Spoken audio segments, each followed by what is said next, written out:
UPPCS examination और ये examination आपका 3 स्टेप में डिवाइडेड है। प्रीलिमिनरी एग्जाम, मेंस एग्जाम और लास्ट में आता है आपका पर्सनालिटी टेस्ट, जिसको लोग इंटरव्यू भी कहते हैं। प्रीलिमिनरी एग्जाम जहाँ ऑब्जेक्टिव किस्म का होता है, वहीं पर जो आपका मेंस का एग्जाम है वो सब्जेक्टिव है। मतलब यहाँ पर आपको क्वेश्चन को टिक मार्क नहीं लगाना है, you have to write them down. आपको उन क्वेश्चंस के आंसर्स लिखने हैं। और बहुत सारे जो एस्पायरेंट्स होते हैं जो अभी प्रिलिमिनरी की एग्ज़ाम की तैयारी कर रहे हैं और ऐसे बच्चे जो कि मेंस राइट करने जा रहे हैं यूपीपीसीएस 2025 का, तो दोनों के दोनों लोगों में एक चीज़ दिखाई पड़ती कि उनको ये इसमें बहुत सारी दिक्कतें महसूस आती हैं कि जब भी कोई क्वेश्चन आएगा तो उसको हम फ्रेम कैसे करें, उनमें कौन सी चीज़ों का ध्यान रखा जाए, किन चीज़ों को स्किप किया जाए और कौन सी ऐसी चीज़ हैं जिनको स्किप करने की बिल्कुल भी गुंजाइश नहीं होती। तो ये सारी चीज़ें फैक्टर्स जो हैं और कहा जाता है कि खूब सारी आंसर राइटिंग की प्रैक्टिस करो। लेकिन प्रैक्टिस जो होती है आंसर राइटिंग की या किसी भी चीज़ की हम प्रैक्टिस करें, चाहे हम वो स्विमिंग की प्रैक्टिस करें, चाहे हॉर्स राइडिंग की प्रैक्टिस करें, चाहे साइक्लिंग की प्रैक्टिस करें। हमने ज़िंदगी में हमेशा किसी न किसी चीज़ की जब शुरुआत की थी तो उसकी शुरुआत में जितनी बार हमने उसकी प्रैक्टिस की, तो हम उसमें ज़्यादा से ज़्यादा बेहतर हो गए। लेकिन हमेशा हमें कोई ना कोई गाइड करने वाला था। ध्यान दीजिए, अगर साइक्लिंग की शुरुआत की थी और उसमें कोई गाइड आपका नहीं होता, तो आज आप साइकिल चला तो ले रहे होते, लेकिन आपको वक़्त ज़्यादा लगता और दूसरा चोट भी लगती। तो ये सारी समस्याएँ क्योंकि हमारे पास वक़्त कम है, हम कम से कम मेहनत में अच्छे से अच्छा मार्क्स लाना चाहते हैं, तो क्यों ना एक गाइडेंस प्रोग्राम से जुड़ा जाए। और ये गो गाइडेंस प्रोग्राम भी कैसा है, बिल्कुल फ्री ऑफ कॉस्ट है। हमारी वैद आईएएस की टीम ने ये डिसाइड किया है कि चूँकि यूपी पीसीएस मेंस का एग्ज़ामिनेशन सामने आ रहा है और जो बच्चे पहले से तैयारी कर रहे हैं, उनको अपनी जो एग्ज़ामिनेशन में आंसर राइटिंग स्किल्स हैं, उनको पॉलिश करने का मौका मिले। जो एकदम नए बच्चे हैं, जो नए स्टूडेंट्स हैं, उन लोगों को एक गाइडेंस मिले कि how to write a perfect answer for UP PCS mains. तो आज इसी सीरीज़ में मैं आपके सामने लेकर आ रहा हूँ यूपी पीसीएस 2024 मेंस का एक क्वेश्चन हम डिस्कस करने जा रहे हैं और उससे थोड़ा-सा आपको समझ में आएगा कि कैसे आंसर्स को राइट करना चाहिए। ये सीरीज़ ऐसे ही चलती रहेगी, इसमें हम लोग पीसीएस के जितने भी एग्ज़ामिनेशन जो मेंस के हुए हैं, उसमें अपने-अपने फ़ील्ड्स के हमारी वैद एसएस की टीम के जितने भी मेंबर्स हैं, वो अपने-अपने फ़ील्ड्स के जो पीवाईक्यूज़ हैं मेंस के, उनको डिस्कस करेंगे, उनके फ्रेमिंग आपको बताएँगे, उनमें उनका मॉडल आंसर कैसा होता है, उसके बारे में बात होगी और उसी हिसाब से आप अपने आंसर लिख के ज़रा उनको इवैल्यूएट करिएगा, तो आपको दिखाई पड़ेगा कि पहले से आपके आंसर राइटिंग स्किल्स में काफ़ी ज़्यादा सुधार हो रहा है। तो चलिए, देर ना करते हुए पहला क्वेश्चन हम लोग ओपन करते हैं यूपीपीसीएस 2024 का और ये क्वेश्चन कह रहा है कंपेयर। देखिए, पहला ही मैंने रेड कर दिया है कंपेयर। हमें क्या करना है, तुलना करनी है। कीवर्ड तो पहले ही शब्द में मिल गया। Compare Indian knowledge traditions based aeronautics with modern aeronautics. यानी कि जो भारत में परंपरागत वैमानिकी है, वैमानिकी का अर्थ होता है विमानों से संबंधित जो विज्ञान की शाखा होती है, उसे हम वैमानिकी या इंग्लिश में एरोनॉटिक्स कहते हैं। तो एक होगी हमारी ट्रेडिशनल मिथिकल एरोनॉटिक्स, जो हमारे वेदों में, पुराणों में, साहित्यों में लिखी गई है, उसके बारे में जानकारियाँ मिलती हैं, उसके बारे में कई सारे लिटरेचर मिलते हैं। और एक है हमारी मॉडर्न एविएशन, जिसमें हम आजकल के प्लेन्स के बारे में जानते हैं। तो दोनों में तुलना पूछी गई है कि दोनों में कंपैरिजन का है। तो पहला तो सेक्शन आता है कि कंपेयर करना है और दूसरा कह रहा है मेंशन द पॉलिसीज, जो नीतियों के बारे में पूछ रहा है कि नीतियों के बारे में भी आपको बताना है। Mention the policies of department of science and technology. तो department of science and technology की नीतियों के बारे में भी क्वेश्चन पूछ रहा है। किस बारे में? For the research in this field. तो किस फील्ड के रिसर्च के बारे में बात कर रही है कि एरोनॉटिक्स के जो रिसर्च है, जो वैमानिकी क्षेत्र है, उसमें जो भी ये रिसर्च कर रहा है, कौन? Department of science and technology, उसकी रिसर्च के बारे में पूछ रहा है। तो हमें पहले हम फ्रेमिंग कर लेते हैं कि कौन कौन सी चीज़ें हमारे आंसर में होनी ज़रूरी है ताकि हमें नंबर ज़्यादा से ज़्यादा मिले। फ्रेमिंग बहुत ज़्यादा इंपॉर्टेंट है। तो चलिए इसकी फ्रेमिंग करना शुरू करते हैं। फ्रेमिंग में अगर आप इसको ध्यान से देखेंगे तो पूछा गया था पहले कंपैरिजन। तो कंपैरिजन और पॉलिसीज के बारे में क्वेश्चन में पूछा गया है। तो हम लोग comparison between Indian knowledge tradition और मॉडर्न एरोनॉटिक्स, इसके बारे में बिल्कुल बताएंगे। इसके बारे में बताएंगे नहीं तो आंसर ही नहीं कंप्लीट होगा। और दूसरी चीज़ है policies of department of space and technology, science and technology, उसके बारे में बताएंगे। अगर यही दोनों चीज़ें नहीं बताई तो आंसर का क्वेश्चन का तो हमने जवाब ही नहीं दिया। यानी ये दोनों चीज़ें आपसे पूछी गई हैं और इनके बारे में आपको हर हालत में लिखना है। लेकिन केवल इन दोनों चीज़ों के बारे में लिखने से ही आपका आंसर कंप्लीट नहीं होता है। तो क्या क्या चीज़ें हम और डाल सकते हैं या कौन सी और चीज़ें हैं जिनको और भी इस आंसर में लिखने की ज़रूरत है। तो जब भी हम आंसर शुरुआत करेंगे तो हम शुरुआत करते हैं सामान्यतः, ये कोई थंब रूल नहीं है, 100% हमेशा ऐसा नहीं होता, क्वेश्चन के हिसाब से चीज़ें बदलती रहती हैं। लेकिन इस क्वेश्चन का स्ट्रक्चर ऐसा है कि हमें कोशिश करनी चाहिए कि आंसर को हम डेफिनेशन से स्टार्ट करें। और डेफिनेशन किसके बारे में है? एरोनॉटिक्स, जो वैमानिकी होती है उसकी हम परिभाषा से स्टार्ट करें। तो इससे क्या होता है, जब हम डेफिनेशन से आंसर स्टार्ट करते हैं तो एक तो आंसर को एक स्ट्रक्चर मिल जाता है, दूसरा जो आंसर होता है वो एक तरह से हुक हो जाता है। हुकिंग बहुत ज़्यादा ज़रूरी है। जब एक बार आप हुक कर लेते हैं आंसर को तो उसके साथ जो है बाकी की बॉडी को मेंटेन करना आपके लिए आंसर आसान हो जाता है। तो पहला हो गया हमारा डेफिनीशन, उसके बाद हम आएंगे that is comparison between Indian knowledge tradition and modern aeronautics. फिर हम बात करेंगे पॉलिसीज की। और अभी भी ये आंसर हमारा इनकम्प्लीट है। कब तक इनकम्प्लीट रहेगा? जब तक हम इसे एग्जाम्पल्स के द्वारा वैलिडेट नहीं करेंगे। तो हमें एरोनॉटिक्स क्या है वो भी बताना है, इंडियन ट्रेडिशनल एरोनॉटिक्स क्या है उसके बारे में बताना, मॉडर्न एरोनॉटिक्स क्या है उसके बारे में बताना है, साथ ही साथ उसमें कुछ एग्जाम्पल्स भी लगाना है ताकि हमारी बात को थोड़ा सा बल मिले। एग्जाम्पल्स आर वेरी नेसेसरी, बहुत ज़्यादा यूजफुल होते हैं, बहुत ज़्यादा ज़रूरी होते हैं। विदाउट एग्जाम्पल्स जो है आपके आंसर कंप्लीट नहीं माने जाते। दूसरा फिर हम चलते हैं आगे, तो ये चीज़ काफ़ी बच्चे छोड़ देते हैं। और ये अगर जो पांचवा पॉइंट है, इसको अगर आपने नहीं, आपने इस सेक्शन को आपने नहीं रखा तो आपके आंसर अगर नंबर कटेंगे भी नहीं तो बढ़ने की संभावना भी नहीं रहेगी।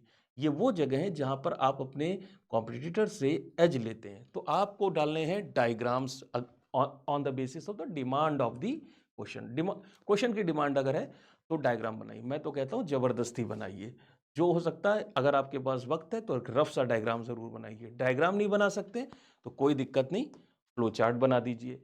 फ्लो चार्ट नहीं बना सकते हैं तो कोई टेबल बना दीजिए, कुछ ना कुछ इलस्ट्रेशन उसमें जरूर रखिए।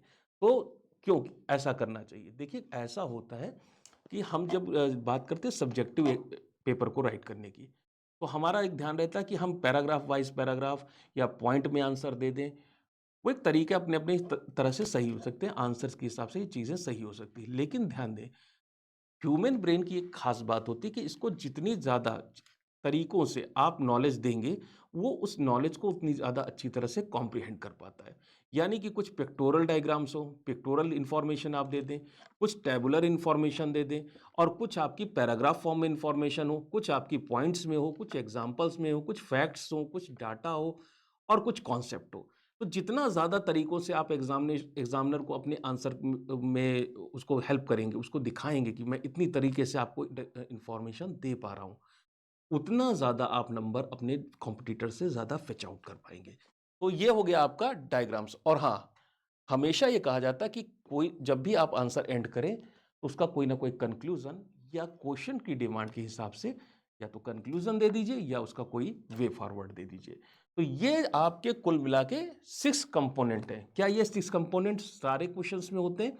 तो सारे के सारे क्वेश्चन और सारे के सारे आंसर्स में ये 6 कंपोनेंट नहीं होते। कंपोनेंट की संख्या इससे भी ज़्यादा बढ़ सकती है, या हो सकता है कि आंसर की डिमांड के अनुसार इसमें से एक आध कंपोनेंट जो है वो कम भी हो जाए।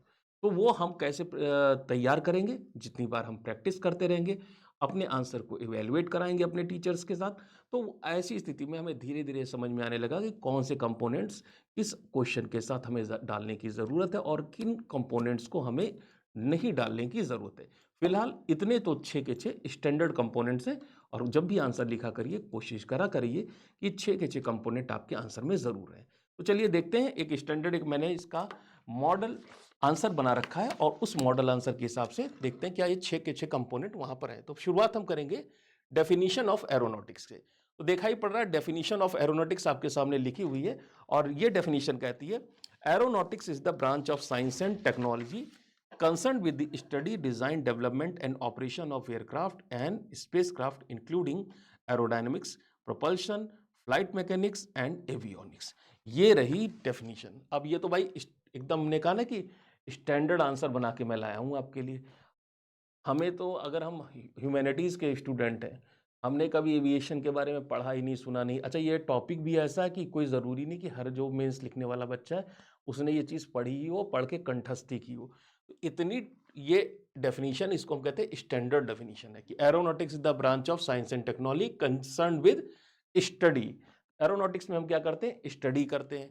और क्या करते हैं? डिज़ाइन करते हैं। और क्या करते हैं? डेवलपमेंट करते हैं। और क्या करते हैं? ऑपरेशन ऑफ एयरक्राफ्ट करते हैं।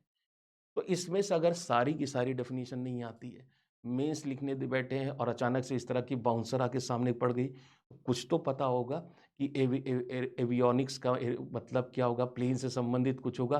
तो क्या लिख दीजिए, सिंपल डेफिनेशन डाल दीजिए कि, आप लिख दीजिए कि सीधी है कि aeronautics the branch of science which deals with aeroplanes. Simple सा लिख दो।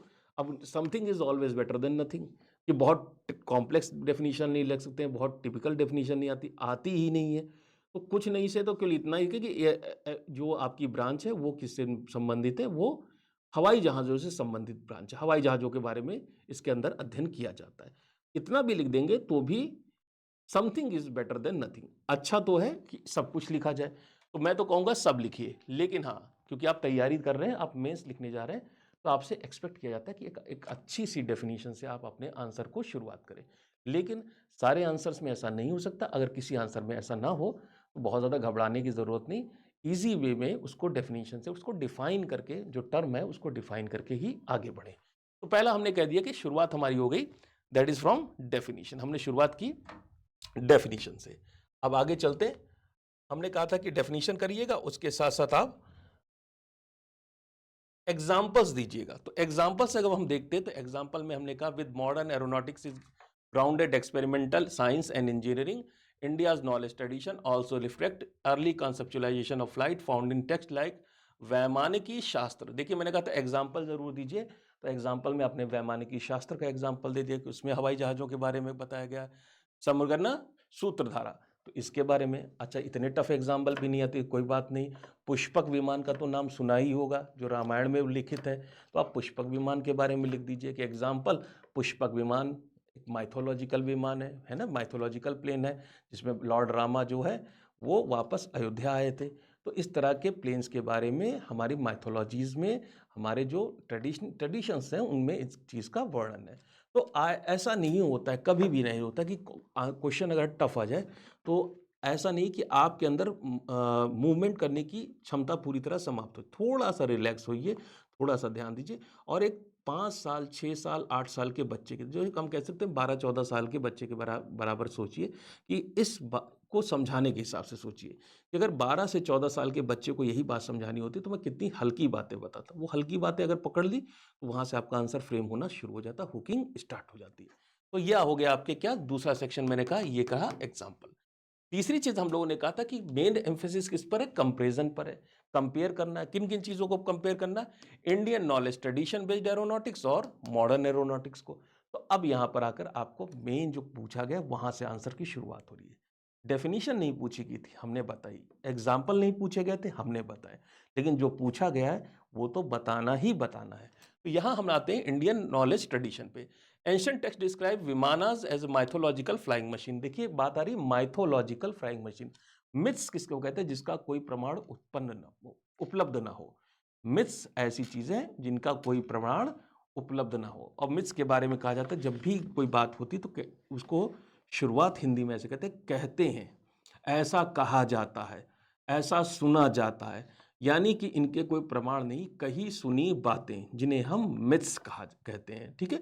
तो जितने भी हमारे जो ट्रेडिशनल इंडियन ट्रेडिशनल सिस्टम में जितने भी विमानों का उल्लेख है, उनके बारे में फिलहाल हमारे पास किसी भी तरह के कोई डायग्राम, कोई चार्ट्स या कोई भी फंक्शनल डिज़ाइंस जो है जिसके बारे में हम कह सकें कि हाँ भाई, इस तरह से ये प्लेन उड़ता था, ये इसके अंदर ये मशीन लगती थी, ऐसा इंजन था, इस तरह से पावर जनरेट होती थी, इसका कोई भी प्रमाण उल्लिखित नहीं है। हो सकता है कि ये मानव की कल्पना मात्र हो, ऐसा भी हो सकता है। तो जिस चीज़ के बारे में प्रमाण नहीं है, जो कही सुनी बातों पर होते हैं, उसे हम मिथ कहते हैं। तो यहाँ पर देखते हैं कि ancient Indian text describe vimana as a mythological flying machine possibly powered by mercury engine. ठीक है, मरकरी इंजन से सोलर एनर्जी या फिर मंत्रास। तो आप ये लिख सकते हैं मरकरी इंजन नहीं पता तो केवल मंत्रास, पावर ऑफ मंत्रास चलते थे, ऐसा भी लिख सकते हैं। ठीक है, this text reveals the philosophical and symbolic understanding of flight. Philosophical, symbolic, ठीक है, उस तरह की अंडरस्टैंडिंग के बारे में ये बात करते थे।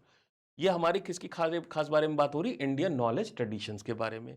Cosmic exploration and for spiritual purposes दो लैकिंग अ एक्सपेरिमेंटल वैलिडेशन। तो वही बात है कि जो हमारा ट्रेडिशनल नॉलेज वाला जो एवियोनिक्स है उसके अंदर खास बात है कि एक्सपेरिमेंटल वैलिडेशन नहीं है, उसको हम एक्सपेरिमेंट के द्वारा हम डिफाइन नहीं कर सकते, उसको प्रूव नहीं कर सकते। कितना भी कह लें, कितना भी सुन ले, वो रहेगा क्या, मिथ का मिथ ही रहेगा। ठीक है, तो ये हो गया आपका normally that is known as Indian knowledge traditions के बारे में हमने बात की। अब बात करते हैं मॉडर्न एरोनॉटिक्स की। तो मॉडर्न एरोनॉटिक्स में चलते हैं, और जब मॉडर्न एरोनॉटिक्स में चलेंगे तो देखते हैं वो क्या बात करती है। मॉडर्न एरोनॉटिक्स आजकल का विमानिकी। तो आजकल के हवाई जहाज कैसे एम्पेरिकल है, उनका कैलकुलेशन कर सकते हैं, उनको मेजर कर सकते हैं ऐसी फ्लाइट्स को। ठीक है, अभी हमारे पास फ्लाइट रडार नाम की अगर एक वेबसाइट है, फ्लाइट रडार पे अभी आप लॉगिन करके देखिए, लॉगिन भी नहीं करिए, केवल उस वेबसाइट को ओपन करके देखिए तो आपको पूरे वर्ल्ड में प्लेन उड़ते हुए दिखाई पड़ेंगे कि कौन सा प्लेन कहाँ पर है और कितनी एल्टीट्यूड पे उड़ रहा है, उसकी क्या हाइट है। यानी कि ये जो है ये प्रूवन चीज़ है, ये मिथ नहीं है, ये कैसा है, पूरी तरह से एक्सपेरिमेंटली वैलिडेटेड है, ये फैक्ट है, ये ठोस फैक्ट है। ठीक है, हवाई जहाज हवा से भारी होते हैं लेकिन हवा में उड़ते हैं, ये पूरी तरह से सत्य बात, एम्पेरिकल है। ठीक है, एम्पेरिकल, टेक्नोलॉजी ड्रिवन, बिना टेक्नोलॉजी के मॉडर्न एविएशन पॉसिबल नहीं हो सकता। और प्रिंसिपल किसके प्रिंसिपल पर बेस्ड है, lift, thrust, drag and weight. जितना भी आप कठिन करना चाहें कठिन कर सकते हैं, शब्दों के साथ खेल सकते हैं, या फिर इतने कठिन शब्द नहीं आ रहे तो अपनी सामान्य भाषा में लिख दीजिए, लेकिन लिखिए, छोड़िए नहीं, लिखना तो पड़ेगा। ठीक है, applied designing aircraft, UAV, unmanned aerial vehicles, वो भी किस में आ जाएंगे, उनको मत छोड़िएगा। यहाँ पे आपको जो है केवल प्लेन ही नहीं आते, यूएवीज भी आएंगे, स्पेस क्राफ्ट भी आएंगे। ठीक है, और इसमें जो कई सारी संस्थाएं हैं, इसरो, डीआरडीओ और एचएएल जैसी संस्थाएं जो भी इसमें काम करती हैं, और इनका काम ट्रांसपोर्ट, डिफेंस, स्पेस एक्सप्लोरेशन और कॉमर्शियल एविएशन में होता है। तो ये जब जैसे ही आप दो पॉइंट देते हैं, इंडियन नॉलेज ट्रेडिशन और मॉडर्न एरोनॉटिक्स, वैसे ही आपके आंसर का जो मेजर सेक्शन है वो आपने आंसर कर दिया। ठीक है, लेकिन मैंने कहा है कि केवल उन्हीं के जो पूछा गया केवल उसको ही नहीं बताना है, उसके अलावा भी बताना है, तभी औरों से ज़्यादा नंबर मिले। तो यहाँ हमारा जो क्वेश्चन था, अगर आपको याद हो तो क्वेश्चन की जो एम्फेसिस थी मेन, वो क्या थी कि कंपेरिजन के बारे में पूछा गया था कि कंपेयर कीजिए। तो कंपेरिजन के लिए सबसे अच्छी चीज़ है कि फ्लो चार्ट वगैरह ना बना के हम क्या करें, एक टेबल बना दें। तो ये तो हमारे इंजेन्युइटी पर आधारित है कि हम कितना ज़्यादा सोच सकते हैं। तो मैंने क्या किया, मैंने क्योंकि कंपेरिजन था इसलिए यहाँ पर एक टेबल डाल दी। टेबल आपको कठिन लग सकती है, आपको सरल लग सकती है, हर आदमी सब्जेक्टिव होता है, चीज़ें कैसे हम कहते हैं ना कि जो ये मेंस का एग्जाम है कैसा है, सब्जेक्टिव है, हर आदमी अलग अलग तरह से लिखता है और हर व्यक्ति अलग अलग तरह से इवेलुएट करता है। लेकिन कुछ चीज़ें अगर उसमें स्टैंडर्ड तरीके से लिखी गई हैं तो कोई भी दुनिया का आदमी इवेलुएट करे आपके आंसर को, उसमें जो मार्किंग होती है, मार्किंग में बहुत ज़्यादा अंतर नहीं आता है।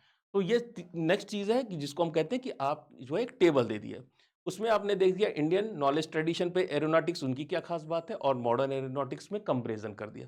जैसे कि ये फिलोसफिकल है, ये एम्पेरिकल और टेक्नोलॉजिकल है। यहाँ लिख दिया मरकरी सोलर वाले इंजन से चलती है, मंत्रास से चलती है, जबकि ये लिफ्ट, थ्रस्ट, वेट वगैरह के प्रिंसिपल पे काम करता है। ये जो है एक्सपेरिमेंटल वैलिडेशन पे नहीं है, मतलब मिथ्स हैं। और इसको बारे में कहते हैं based on scientific validation, scientifically proven evidence है, हम आंखों से रोज देखते हैं प्लेन उड़ते हुए। गोल क्या है इसका, गोल जो था इंडियन नॉलेज बेस्ड ट्रेडिशन वाली एवियोनिक्स का, इसका गोल था कि ये स्पिरिचुअल है, स्पिरिचुअल और फिलोसफिकल और कॉस्मिक एक्सप्लोरेशन के लिए पुराने ज़माने के ऋषियों वगैरह ने इसके बारे में बताया है। और आजकल का जो है इसका यूज़ कैसा है, प्रैक्टिकल है। प्रैक्टिकल कैसे यूज़ है, ट्रांसपोर्ट में, डिफेंस में और स्पेस इंडस्ट्री में इनका यूज़ होता है। तो ये टेबल अगर आप दे देते तो आपका कंपेरिजन कंप्लीट हो जाता है, आंसर आपका लगभग लगभग यहाँ पे कंप्लीट हो जाता है। लेकिन ध्यान दीजिएगा, अभी भी आपका आंसर कंप्लीट नहीं हुआ है, क्यों नहीं कंप्लीट हुआ कि अभी हमारा जो आंसर क्वेश्चन का दूसरा हिस्सा है, पहला पूछा था कंपैरिजन पूछा था, दूसरा पूछ रहा है पॉलिसीज के बारे में पूछ रहा है। तो पॉलिसीज के बारे में बताए बिना हम अपने आंसर को कंप्लीट नहीं मान सकते। तो कुछ पॉलिसीज जो आपको, आप जब तैयारी करते हैं तो आपको पॉलिसीज वगैरह के बारे में आप पढ़ते हैं। उसमें से जो भी, कोई ज़रूरी नहीं कि 10 पॉलिसीज आप बता दें, लेकिन 2-4 पॉलिसीज तो बता ही सकते हैं। जैसे aeronautics research and development board की स्थापना की है, इम्प्रिंट और यूएवी इस तरह की संस्थाएं वह हैं, technology development fund and centre of excellence, traditional knowledge digital library, TKDL. पहले मैंने सोचा कि टीकेडीएल को न डाले, ट्रेडिशनल नॉलेज डिजिटल लाइब्रेरी, जो परंपरागत ज्ञान के बारे में इसमें लिखा जाता है। लेकिन टीकेडीएल का मैंने इसलिए रख दिया कि हाँ, कुछ एक्स्ट्रा डाल देते हैं।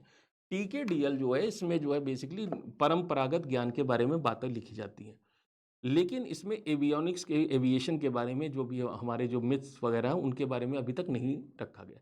लेकिन चूंकि टीकेडीएल जो हमारी ट्रेडिशनल नॉलेज डिजिटल लाइब्रेरी है, ये चूंकि हमारे ट्रेडिशंस के बारे में बात बताती है, डायरेक्टली नहीं है, लेकिन हाँ कह सकते हैं इनडायरेक्टली भी उसी ट्रेडिशंस को हमारे सजोने में हेल्प कर रही। तो इस तरह की चीज़ें आप डाल भी सकते हैं, आप निकाल भी सकते हैं। इसको मैंने आपको समझाने के लिए डाला है कि अगर एविएशन की जगह अगर यहाँ पर क्या है, कोई मेडिसिन वगैरह होती, तो इसके ऐसे आधार पर टीकेडीएल बहुत इंपॉर्टेंट होगा। लेकिन इसका काम क्या है, टीकेडीएल आपके ट्रेडिशनल चीज़ें जो है उनको संजो के रखती है, उसको डिजिटलाइज फॉर्म में रखती है। तो उसमें डायरेक्टली तो नहीं, हाँ लेकिन इनडायरेक्टली कह सकते हैं कि हमारी थीम में आ जाती है। तो इसलिए आप टीकेडीएल को मैंने ज़बरदस्ती रखा है, आप चाहें तो इसको रिमूव भी कर सकते हैं, ठीक है। तो ये हो गया आपका दूसरा हिस्सा, that is known as policies. अब बात करते हैं कंक्लूजन। मैंने कहा था कंक्लूजन देना है या वे फॉरवर्ड देना है। देखिए भाई, क्वेश्चन का जो थीम है वो क्या है, कंपेरिजन है। कंपेरिजन में कोई वे फॉरवर्ड नहीं होता। कंपेरिजन में अच्छा यही है कि आप कंक्लूड करें, कि दोनों का कंपेरिजन करें और उसके बाद ये कंक्लूड करें कि भाई ये कंपेरिजन रहा और ये रहा इसका फाइनल कंक्लूजन। वे फॉरवर्ड हम इस दूसरे तरह के क्वेश्चन में दें तो ज़्यादा हमारा सही रहेगा, ठीक है। तो कंक्लूड करते हैं हम आपकी, while Indian knowledge tradition provided visionary concept, modern aeronautics applies scientific principle for practical safe and efficient flight, department of space and technology policies faster indigenous research, linking India's ancient knowledge tradition with modern aerospace. देखिए ये बड़ी अच्छी बात लिखी है आपने conclusion में, कि हमारे परंपरागत ज्ञान को हम अपने मॉडर्न एविएशन जो अभी इस वक्त का है उसके साथ हम क्या कर रहे हैं, लिंक करने की कोशिश कर रहे हैं, उसको लिंक करने की कोशिश होती है, ठीक है। Strengthening it's global position in aviation and space technology.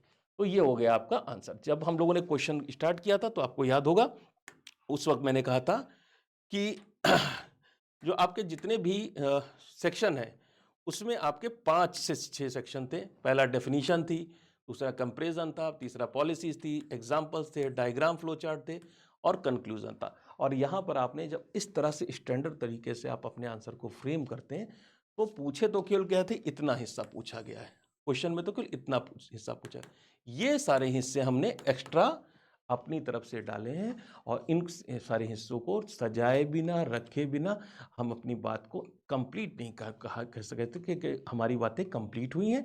हम ये कह सकते हैं कि हमारा आंसर दिया तो हमने, लेकिन इनकम्प्लीट हुआ। अब देखिए, अब एक बच्चा जो है वो सारे के सारे सेक्शन देता है तो उसकी मार्किंग हुई 6 आउट ऑफ 6 उस हिसाब से। एक बच्चा है, एक स्टूडेंट ऐसा है जिसने केवल जो पूछा गया वही बता दिया, तो उसकी मार्किंग होगी 6 आउट ऑफ 2, है ना। तो उसमें जो 6 में से उसको 2 ही नंबर मिले। और जितने ज़्यादा आप सेक्शंस आप डालते जाएंगे वैसे वैसे क्या है, आपकी मार्किंग, आपके मार्क्स जो हैं वो धीरे धीरे बढ़ते जाएंगे। तो कोशिश करिए कि मैक्सिमम हिस्सों को, ज़्यादा से ज़्यादा आंसर्स को राइट करिए और हमेशा एक फॉर्मेट बनाकर उसको लिखने की कोशिश करिए। तो जितना ज़्यादा आप लिखेंगे, जितना ज़्यादा राइटिंग करेंगे, अगर आप अभी अभी आपने तैयारी की शुरू है और अगर आप प्रीलिमिनरी का एग्ज़ाम अभी देने वाले हैं या प्रीलिमिनरी एग्ज़ाम की तैयारी करें पहली प्राइमरी स्टेज में, तो भी मेरी सलाह ये है कि आप अभी से लिखना शुरू करें, क्योंकि प्री और मेंस के बीच में बहुत कम वक्त होता है। क्योंकि जब तक आपका रिजल्ट नहीं आता है तब तक आप एक डायलेमा की स्थिति में होते हैं कि पता नहीं होगा कि नहीं होगा, कट ऑफ पर है कि नहीं है, और अचानक से रिजल्ट आता है, उसके बाद बहुत कम वक्त मिलता है, तो लोग अपने आप को संभाल ही नहीं पाते हैं, उनको आंसर लिखना आता ही नहीं है, ठीक है। तो जुड़े रहिए हम लोगों से, हमारी टीम से जुड़े रहिए, चैनल्स के साथ जुड़े रहिए। आपको हर वक्त, हर समय पर, सही सही समय पे आपको इसी तरह से हम लोग आकर गाइड करते रहेंगे। अपने अपने सब्जेक्ट के PYQs के साथ ये सीरीज़ ऐसे ही चलती रहेगी। वीडियो आपको कैसा लगा ज़रूर बताइएगा, बिल्कुल कमेंट करिएगा और इसमें आप और कौन सी चीज़ें आने वाले क्वेश्चंस में देखना चाहते हैं उसके बारे में कमेंट करिएगा। अगर मुझे सूटेबल लगता है तो मैं आपके कमेंट्स को अपने आने वाले वीडियोज़ में इनकॉर्पोरेट करूँगा। तो आज के लिए यहीं तक मुलाकात रहेगी, फिर मुलाकात करेंगे नेक्स्ट वीडियो में, तब तक के लिए धन्यवाद।